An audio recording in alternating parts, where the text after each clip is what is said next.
Assalamualaikum warahmatullahi wabarakatuh. Perkenalkan, nama saya Tri Kusuma, NPM 2018-31007. Saya mahasiswi S1 Ilmu Gizi, Sekolah Tinggi Ilmu Kesehatan Baitur Rahim Jambi. Nah, ini merupakan mata kuliah Diet Etika, Penyakit Infeksi dan Defisiensi dengan dosen pengampu Bapak Iswanto SKM MPH. Nah, saya akan membuat Nutrition Care Process atau yang disebut dengan NCV pada pasien penyakit kantung empedu. Baiklah, langsung saja kepada kasusnya. Nah, ini merupakan studi kasus pada pasien penyakit kantung empedu. Selanjutnya, kita akan membuat identitas pasien. Nah, berikut ini merupakan identitas pasien dari kasus yang sebelumnya tadi, di mana nama pasien akan dibuat inisialnya saja, yaitu di sini dibuat Nyonya I dengan jenis kelamin perempuan. Nah, ini merupakan data identitas pasien yang belum lengkap. Sebaiknya kalau kita membuat NCP, kita harus memiliki identitas pasien dengan data yang lebih lengkap. Nah, untuk screening gizinya, di sini pasien memiliki perubahan berat badan dan juga mual atau muntah, sedangkan untuk yang lainnya tidak mengalami. Baiklah, langsung saja kita masuk dalam pembuatan NCV. Yang pertama, yaitu ada asesmen atau pengkajian gizi. Nah, pada asesmen atau pengkajian gizi ini terdapat yang pertama data antropometri, di mana berat badan pasien 65 kg, tinggi badan 156 cm, IMT 26,71 kg per meter kubik, yaitu kelebihan berat badan tingkat ringan atau disebut dengan obesitas tingkat ringan, dengan berat badan ideal yaitu 50,4 kg.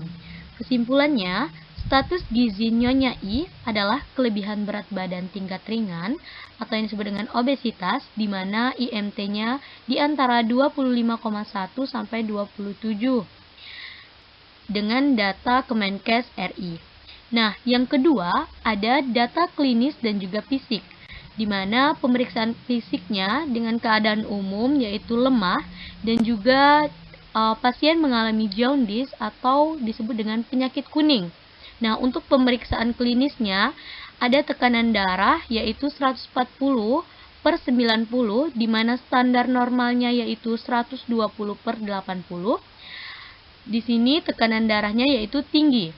Nah, untuk suhu tubuhnya yaitu 37,8 derajat Celcius, di mana standar normalnya yaitu 36,5 sampai dengan 37,2 derajat Celcius, yang berarti suhu tubuh pasien yaitu tinggi. Kesimpulannya, pasien terdapat jaundice atau penyakit kuning dan memiliki tekanan darah serta suhu tubuh yang tinggi. Selanjutnya yang ketiga, yaitu data biokimia, di mana ada hemoglobin yaitu 11,5 gram dengan standar normalnya 11-18, yang berarti masih dalam keadaan normal. Untuk SGOT-nya 150, di mana standar normalnya 3-45, yang berarti SGOT-nya tinggi. Untuk SGPT yaitu 200, di mana standar normalnya 0-35, yang berarti tinggi. Nah, selanjutnya bilirubin total yaitu 3,5 mg per desiliter, di mana standar normalnya 0,3 sampai 1 mg per desiliter, yang berarti tinggi. Yang terakhir yaitu lipase, hasilnya 800 mg per desiliter, di mana standar normalnya 450 sampai 850 mg per desiliter, yang berarti masih dalam kategori normal. Kesimpulannya, hasil data laboratorium pasien menunjukkan SGOT, SGPT, dan bilirubin total yang tinggi. Tetapi untuk HB dan juga lipasenya masih dalam keadaan normal. Yang keempat, riwayat gizi, di mana kebiasaan makan pasien yaitu suka mengkonsumsi makanan tinggi lemak seperti gudeg, opor, gulai kambing, dan juga goreng-gorengan. Nah, untuk asupan sayurnya dikonsumsi setiap hari, buah 2 kali sehari, terutama pisang dan juga pepaya. Nah, ini merupakan hasil recall asupan makan sebelum masuk rumah sakit, di mana energinya 2000 kilokalori, proteinnya 60 gram, lemaknya 62 gram, dan karbohidrat 300 gram. Ini sudah dihitung dengan kesimpulannya, pasien memiliki asupan energi, protein, dan juga karbohidrat yang normal, yaitu antara 80 sampai dengan 110%, tetapi memiliki asupan lemak yang tinggi, yaitu di atas 110%.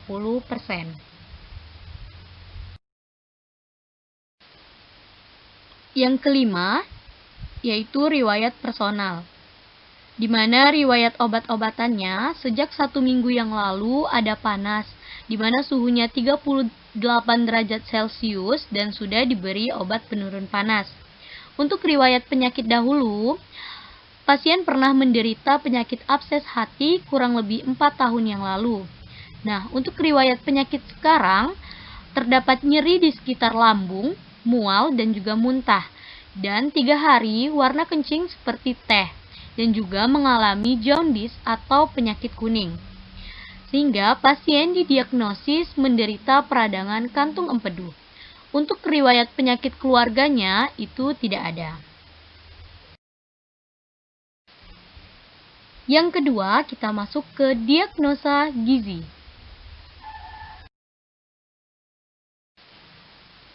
Untuk diagnosa gizi, yang pertama ada NI 5.6.2, yang mana asupan lemak berlebih.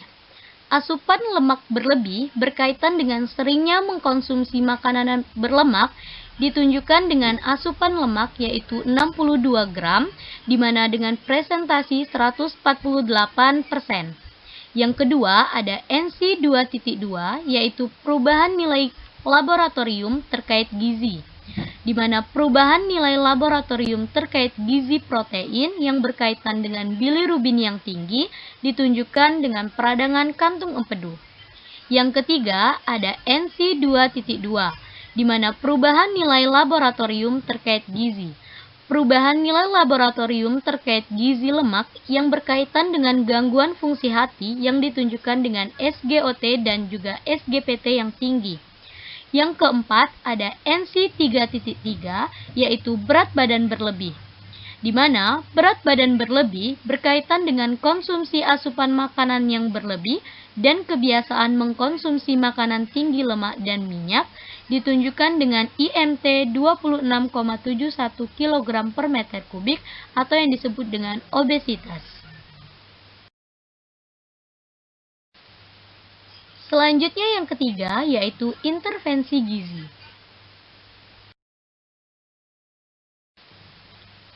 Tujuan intervensi gizi dalam jangka pendek yaitu memperbaiki data laboratorium biokimia di mana SGPT, SGOT, dan juga bilirubin total.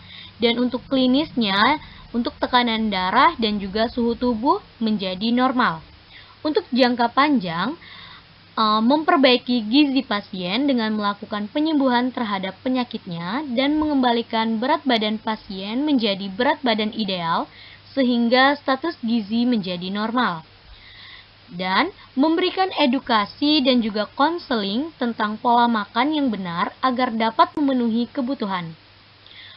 Untuk perencanaannya, di mana nama diet di sini yaitu diet rendah lemak, bentuk makanannya makanan biasa, rutenya itu oral dengan frekuensi 3 kali utama dan 2 kali selingan.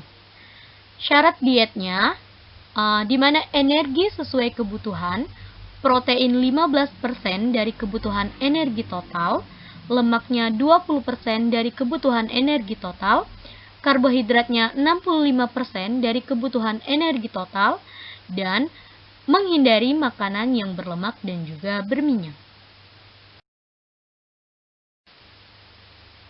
Nah, ini merupakan perhitungan kebutuhan zat gizi pasien yang dimana energinya yaitu sebesar 1883 kilokalori, proteinnya 15% dari kebutuhan energi yaitu sebesar 71 gram, lemaknya 20% dari kebutuhan energi yaitu sebesar 42 gram, dan karbohidratnya 65% dari kebutuhan energi yaitu sebesar 306 gram. Nah, yang keempat, kita memonitoring dan mengevaluasi.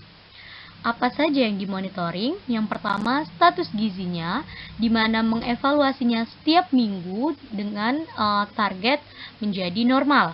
Yang kedua, memonitoring asupan makan sesuai dengan anjuran dengan mengevaluasinya setiap hari untuk memenuhi target normal. Yang ketiga, kita memonitoring hasil laboratorium yang dievaluasi setiap pemeriksaan untuk menuju normal. Dari perhitungan kebutuhan gizi tadi, selanjutnya kita akan membuat menu seharinya.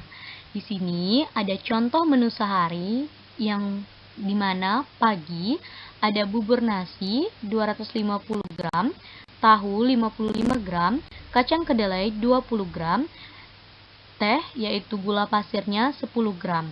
Dengan total kandungan energi 345,7 kilokalori, protein 15 gram, lemak 6,9 gram, dan karbohidrat 57,1 gram.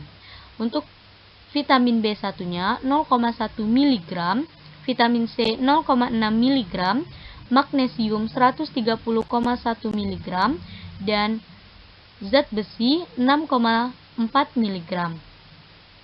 Untuk selingan pagi, yaitu ada singkong rebus 100 gram dan kacang tanah rebus yaitu 15 gram. Untuk energinya 193,1 kilokalori, protein 3,9 gram, lemak 5,7 gram, karbohidrat 33,7 gram, dan vitamin B1 0,2 mg, vitamin C 30 mg, magnesium 28,5 mg, dan zat besi 1,3 mg. Untuk makan siang, ada nasi putih 200 gram, semur tahu 160 gram, tumis toge 30 gram, minyak ikan 5 gram, pisang 50 gram, dan jus jeruk peras 100 ml. Nah, untuk energinya yaitu 573,9 kilokalori, 20,4 gram, lemaknya 14,4 gram, dan karbohidrat 95,2 gram. Vitamin B1 0,3 mg, vitamin C 17,9 mg, magnesium 218,1 mg, dan zat besi 9,6 mg. Untuk selingan sore, ada pepaya 200 gram, roti tawar manis 35 gram, dengan energi 177,6 kilokalori, protein 4 gram, lemak 1,1 gram, karbohidrat 39,4 gram, vitamin B1 0,1 mg, vitamin C 124 mg, magnesium 28,4 mg, dan zat besi 0,4 mg.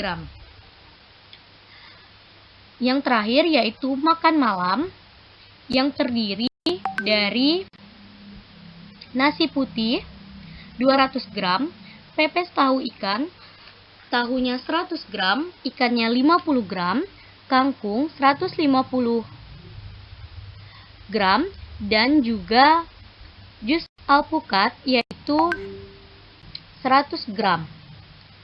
Dengan energinya 493,8 kilokalori, protein 27,6 gram, lemak 10,5 gram, dan karbohidrat 74,1 gram.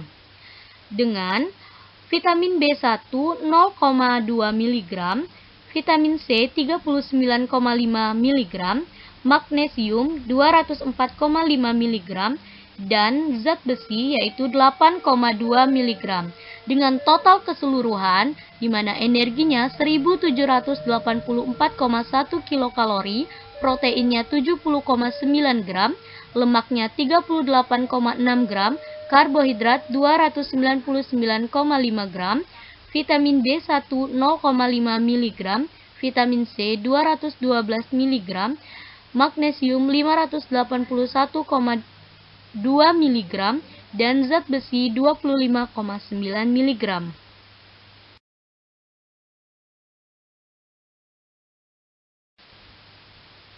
Berikut ini merupakan contoh masakan menu makan siang.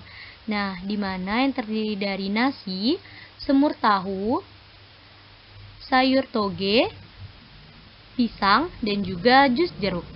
Dengan total energinya yaitu 573,9 kilokalori, protein 20,4 gram, lemak 14,4 gram, dan karbohidrat 95,2 gram.